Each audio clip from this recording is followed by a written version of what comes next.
Are we starting to see the acceleration of all these articles about the housing market and it's becoming a buyer's market?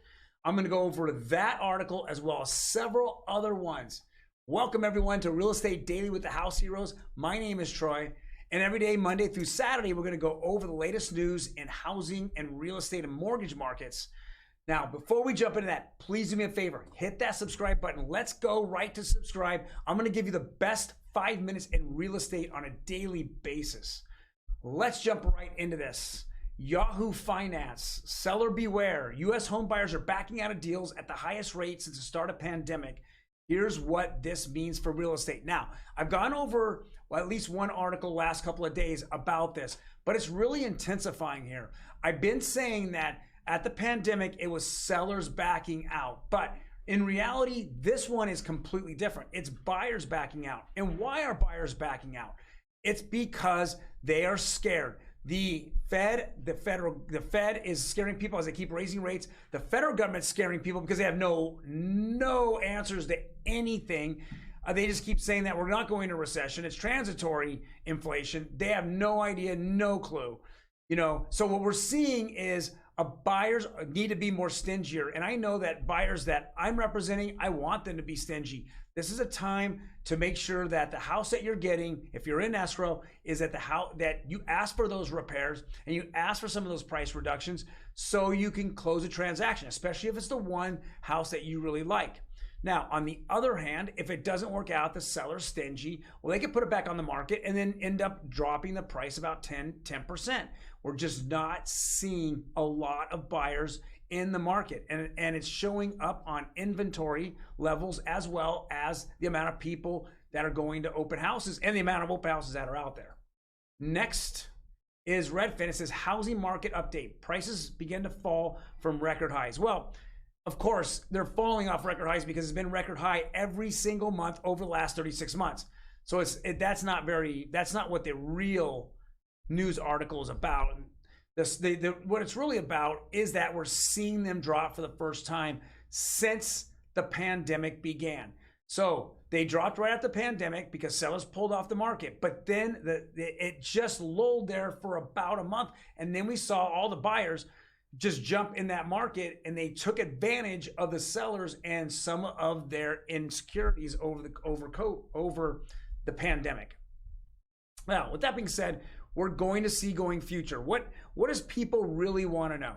They want to know what's going to happen in the next 30, 60, 90 days. And I'm going to go over that prediction in another video. So I will make sure to post that. But right now we're just seeing as prices fall as well as inventory grow. Next is, of course, CNBC. Inventory is growing by 28% since last year as sellers cut sales prices. Well, inventory grows is because all the homes that typically hit the market were sold immediately that kept a housing shortage. We're still in a major housing shortage. We're probably off 25 to 30% of what regular inventory is in the United States. So we're still significantly down. But because a lot of buyers, a lot of sellers are out there selling their homes right now, and my phone is ringing because a lot of people wanted to time the top and sell their home at the top. I think that if you started to put your house on the market now in the next 30 days, you have to look at different set of comps than you would look at if you were to sell your home and put on the market in the last 3 years. I'm going to also go over that, but that just shows that we're seeing this enormous drop in our growth in the home inventory market. Next, well, what's happening with interest rates? Now, we thought that maybe 9.1 inflation rate would scare people. Then the last day or so, we've seen a lot of analysts, including myself, come out and say that we think there's a 100 basis point raise by the Fed on July 26th, 27th when they meet. Well, we're just seeing them float up. Now, if you look at it, the conventional went up 5 basis points to 5.83. FHA went up 3 points to 5.64, but all the way across the board they went up. The conforming went up to 5% for just a few days and then fell. It hasn't been 5% in years and years, and now keeps bouncing off that top 5%. Now, we're going to see if it's going to stick this time. But in my humble opinion, I think they're definitely going to stick. And I definitely think that by the end of the month, we might be in the sixes. A lot of people, a lot of analysts out there are saying, well, this has all been, baked in. So all these mortgage rates have been baked in to whatever the Fed comes out with, and raises interest rates. It's already in the numbers. I don't believe it. I think there's a lot of denial here. I think a lot of stock market analysts and crypto analysts are thinking that when the numbers come out and the Fed raises 75 to 100 basis points, a day later the GDP comes out. So it comes out after, which is kind of convenient. And I think we're going to show a 2 to 2.2% decline in our economy growth, the GDP number, for the second quarter. What does that mean? Well, traditionally it means we're in a recession. 2 consecutive quarters, negative GDP, we're in a recession. But if you listen to Powell over and over, he says he doesn't care what you label the economy. In a recession, stagflation, inflation, he doesn't care. He only cares about getting the inflation numbers down.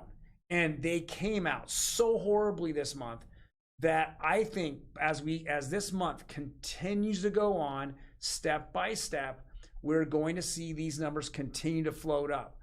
Only if there's a black swan event will we see a huge jump, but a huge jump will just simply stop the housing market. This is slowing it down and grinding it down significantly right now, but a big jump will stop the housing market dead in its tracks. I mean, literally, it would really hurt the housing market, and you're going to see prices tumble, 15, 20% down, literally in weeks. So, guys, thank you very much for joining us. Hit that like button. I want to bring you my opinion and what's going on in the world. I know there's some articles in here that I definitely agree upon. I think some are just FUD. Things that they make up to sensationalize the negativity out there in the housing and mortgage market. And some of it might be even into the negativity or sometimes the overpromises of the inflation and the Fed. But I want to keep it real here. I want to make sure that what I think and what I see, and my phone rings and I talk to buyers and I talk to sellers. I want to keep giving you that information so we can keep it on that kind of level. You guys have a fantastic weekend. Check out my Saturday edition of Real Estate Daily, and also go to Instagram. Hit our Instagram, subscribe there, and then follow us there, and then check it out. We post 4, 5, 6 times a day, all different types of things. We give tips and information about houses. We also go over some of the things we see in the housing market. We do open houses, where the houses are at, why we think they're worth that much money, or why they think they're overpriced. Guys, it's a lot of information. We're there on Instagram. We're there on Facebook. We're there on TikTok. Check us out. You guys take care. I will see you tomorrow.